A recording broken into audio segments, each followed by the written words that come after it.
student, I welcome you all to this new session. Today we are going to start next topic of chapter 2 from electronics paper 2.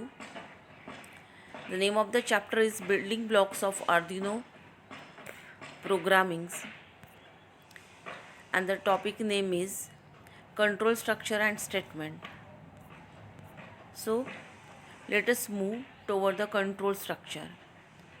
So see here, whenever the condition is arrived, then according to condition we have to do certain action. जिथे condition दिलेली असते त्यावेळी त्याचा हे जे structure आहे ते control structure आहे. या ठिकाणी बघा कंडिशन आहे म्हणून आपण अशा बॉक्समध्ये ही कंडिशन दाखवतो आहे. ठीक आहे. कंडिशन म्हणजे काय, कंडिशन चेक करताना त्याचे दोन आन्सर येतात. एक असतं आन्सर एस, दुसरं असतं नो. म्हणजेच काय, कंडिशन इज ट्रू और कंडिशन इज फॉल्स. जर कंडिशन ट्रू असेल तर काही कंडिशनल कोड या ठिकाणी एक्झिक्यूट होतात आणि मग पुढे आपण प्रोग्रामला जातो. जर कंडिशन फॉल्स असेल तर काय केलं जातं, ते कंडिशनल कोड स्किप केले जातं आणि मग आपण पुढच्या प्रोग्रामला जातो. याला म्हणतो आपण कंट्रोल स्ट्रक्चर. मग याच्यासाठी काही इन्स्ट्रक्शन्स आपल्याला शिकायच्या आहेत. तर आपण बघणार आहोत डिफरंट कंट्रोल स्टेटमेंट्स. त्या इन्स्ट्रक्शन्सलाच आपण काय म्हणतो, स्टेटमेंट्स. इंग्लिश लाईक वर्ड जे प्रोग्रामिंगमध्ये लिहित असतो त्याला आपण स्टेटमेंट्स म्हणत असतो. तर पहिलं स्टेटमेंट आहे इफ स्टेटमेंट. मग इफ स्टेटमेंट काय, it takes an expression in parenthesis and statement or the block of the statement. हा इफ स्टेटमेंट कशामध्ये केलं जातं, तर पॅरेंथेसिसमध्ये ते एक्झिक्यूट होत असतं. If expression is true then the statement or block of statement gets executed, otherwise the statement are skipped. बघा, जर इफ एक्सप्रेशन, इफ स्टेटमेंटमध्ये इफ एक्सप्रेशन जे आहे ते ट्रू असेल तरच पुढचे स्टेटमेंट्स किंवा ब्लॉक्स एक्झिक्यूट होतात. जर ते स्टेटमेंट ट्रू नसेल तर ते सगळे स्टेटमेंट काय होतात, तर स्किप होतात.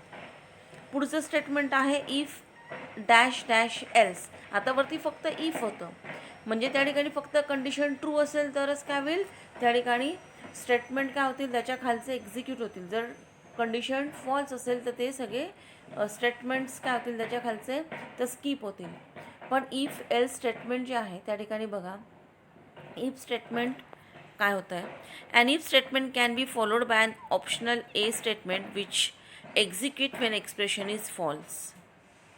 बघा, इफ स्टेटमेंट जे आहे त्याच्या खाली एल्स असतं. इफ कंडिशन सॅटिस्फाईड झाली तर काय होतं, एल्स म्हणजे इफ कंडिशन सॅटिस्फाईड जर ट्रू असेल तर त्याच्या खालचे स्टेटमेंट एक्झिक्यूट होतात, नाही तर एल्स म्हणजे पुढचे स्टेटमेंट काय होतात, एक्झिक्यूट होतात.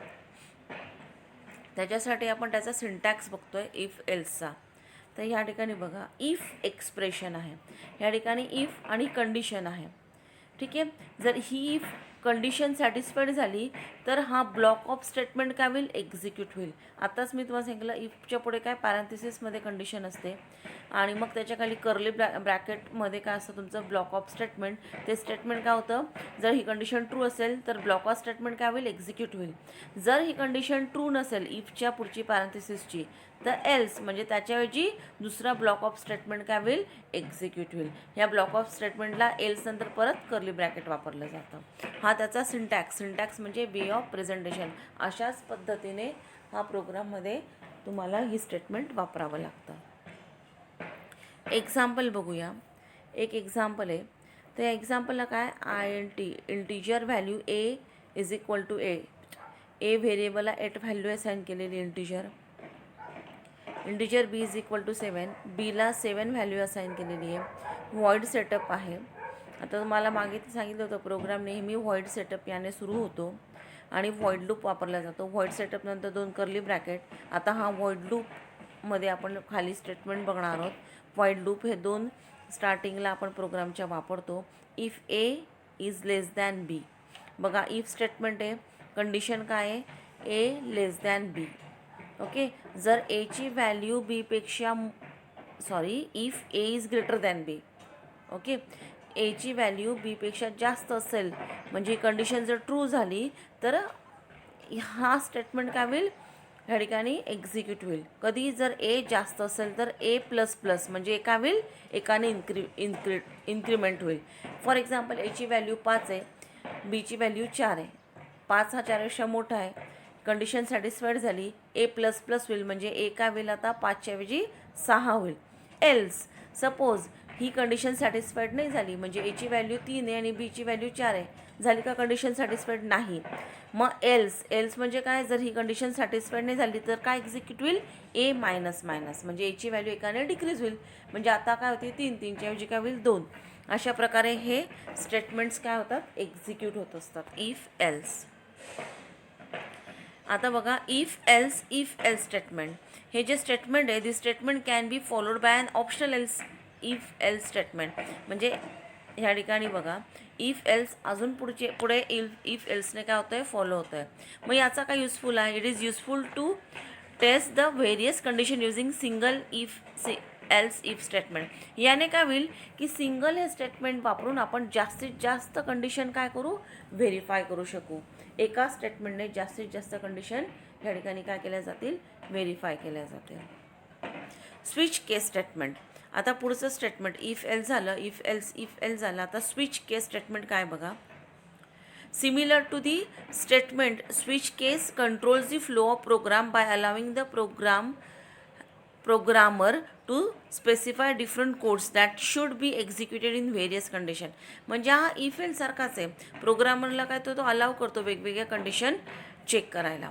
तर ह्या ठिकाणी बघा स्विच कशा प्रकारे त्याचा सिंटॅक्स आहे.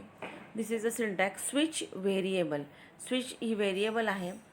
केस लेबल 1, म्हणजे ही जर व्हेरिएबल सॅटिस्फाईड झालं तर केस लेबल 1 होईल, म्हणजे इथलं स्टेटमेंट एक्झिक्यूट होईल, किंवा ब्रेक होऊन केस 1 या ठिकाणी एक्झिक्यूट होईल, परत ब्रेक होईल, डिफॉल्ट व्हॅल्यूला जाईल, परत ब्रेक होईल. अशा प्रकारे स्विच स्टेटमेंट काय होतं त्या ठिकाणी एक्झिक्यूट होतं.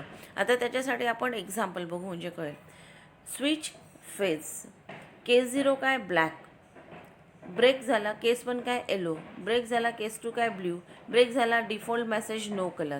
म्हणजे या ठिकाणी याचा फेज ह्या व्हेरिएबलचा कलर चेक केला जातो आहे. केस 0 असेल तर ब्लॅक, केस 1 असेल तर येलो, केस 2 असेल तर ब्ल्यू, अदरवाईज मेसेज काय जाईल, no colour. Various control statement. हे बघा आता आपण कंट्रोल स्टेटमेंट बघितलं, आता कंट्रोल स्ट्रक्चर बघणार आहोत. परत तेच आहे, कंडिशन सॅटिस्फाईड झाली तर कंडिशनल कोडून वरती जातो, अदरवाईज इफ कंडिशन फॉल्स असेल तर तो प्रोग्रामला खाली जातो. कसं ते बघूया. Different control structure. While loop. आता आपण व्हाईल लूप बघणार आहोत. ओके, म्हणजे व्हॅल्यू कुठे रिटर्न होते, वर प्रोग्राममध्ये. While loop. While loop execute the statement under the loop continuously and infinitely until the expression inside the parenthesis become false. याचं मिनिंग काय बघा. आता आपण वरती का दाखवला कंट्रोल स्टेटमेंट बघा. व्हाईल एक्सप्रेशन आहे, हा व्हाईल एक्सप्रेशन ब्रॅकेटमध्ये आपण डिफाईन केलेलं आहे. जोपर्यंत हे एक्सप्रेशन फॉल्स होत नाही तोपर्यंत हा जो ब्लॉक ऑफ स्टेटमेंट आहे हा खालचा, हा कंटिन्युअसली इन्फायनाइटली काय होईल, एक्झिक्यूट होत राहील जोपर्यंत एक्सप्रेशन फॉल्स होत नाही तोपर्यंत. म्हणजेच काय, जोपर्यंत एक्सप्रेशन ट्रू आहे हा कंटिन्युअसली कशामध्ये राहील, लूपमध्ये राहील. Do while. डू व्हाईल सुद्धा व्हाईल सारखाच आहे, फक्त काय फरक आहे, in the while loop the condition tested at the beginning of the loop. While लूपमध्ये जी स्टेटमेंट एक्सप्रेशन आहे ते आधी एक्झिक्यूट होण्याच्या आधी काय केलं जातं, चेक केलं जातं. ओके, पण डू व्हाईलमध्ये असं होत नाही. After do execute before testing the condition. टेस्टिंगच्या आधीच डू काय केला जातो, एक्झिक्यूट केला जातो. म्हणजे बघा डू आहे इथे कुठे कंडिशन आहे का, ब्रॅकेटमध्ये नाही. डू नंतर तुमच्या कर्ली ब्रॅकेटमध्ये स्टेटमेंट आहे आणि मग व्हाईलने ती काय केली जाते, कंडिशन चेक केली जाते. आधी व्हाईलला काय होतं तर आधी कंडिशन असायची आणि मग स्टेटमेंट असायचं, आणि कंडिशन ट्रू इज ट्रू तो इन्फायनाइटली त्याच्यात असायचा लूपमध्ये. पण डूला काय केलं जातं, एक्झिक्यूट केलं जातं आणि मग कंडिशन चेक होते. आता for loop. It execute statement inside the loop number of times as define. For loop काय करतो आहे, जेवढ्या वेळेला दिलेलं आहे डिफाईन केलेलं आहे पॅरेंथेसिसमध्ये तेवढ्या वेळेला कंडिशन काय करतो, तो चेक करतो. The control expression for the loop is initialize tested and manipulated entirely within the for loop parenthesis. आता फॉर लूपमध्येच ती कंडिशन इनिशियलाइज केली जाते, कंट्रोल केली जाते, इन्क्रीमेंट किंवा डिक्रीमेंट केली जाते. ओके, बघा त्याचा सिंटॅक्स इथे दिलेला आहे.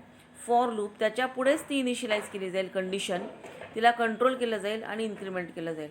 फॉर एक्झाम्पल आय दिला असेल इथे, okay, I is equal to 0 आणि आय प्लस प्लस दिला असेल, ओके, याचा नाही आय दिला असेल आय इज इक्वल टू 0, इथे दिला असेल 10 आणि आय प्लस प्लस, याचा मिनिंग काय, आय ही व्हॅल्यू 0ला इनिशियलाइज करायची, तिला कुठपर्यंत कंट्रोल करायची, 10पर्यंत. आय प्लस प्लस म्हणजे ती एकाने इन्क्रीमेंट होईल, म्हणजे आयची व्हॅल्यू 1 2 3 जोपर्यंत 10 होत नाही तोपर्यंत तुमचं स्टेटमेंट ब्लॉक इथे एक्झिक्यूट होईल. जेव्हा ती या ठिकाणी कंट्रोल 10च्या पुढे जाईल तेव्हा ती थांबेल, असं फॉर लूपचं मिनिंग आहे. Nested loop. Instead loop there is a one loop. हे बघा ह्या ठिकाणी स्पेलिंग मिस्टेक झाली आहे. हे काय आहे, nested loop. There is a one loop inside the another loop. Nested म्हणजे एकात एक, एकाच्या मध्ये दुसरा, दुसऱ्याच्या मध्ये तिसरा, असे जे एकात एक लूप आहेत त्याला म्हणतात nested loop. Okay, for example बघा, फॉर इथे इनिशियलाइज केला आहे, for loop initial value condition increment. आता हा फॉर लूप क्लोज करायच्या ऐवजी दुसरा फॉर लूप आला आहे, मग स्टेटमेंट आहे, मग दुसरा स्टेटमेंट आहे, म्हणजे ह्या पहिल्या फॉर लूपमध्ये दुसरा फॉर लूप आला आणि मग तो क्लोज होतो आहे, म्हणजे एकात एक 2 फॉर लूप्स इथे आपण यूज केलेले आहे, म्हणून याला नेस्टेड लूप असं म्हणतात. Infinite loop. This group does not have any terminating condition, so the loop becomes infinite.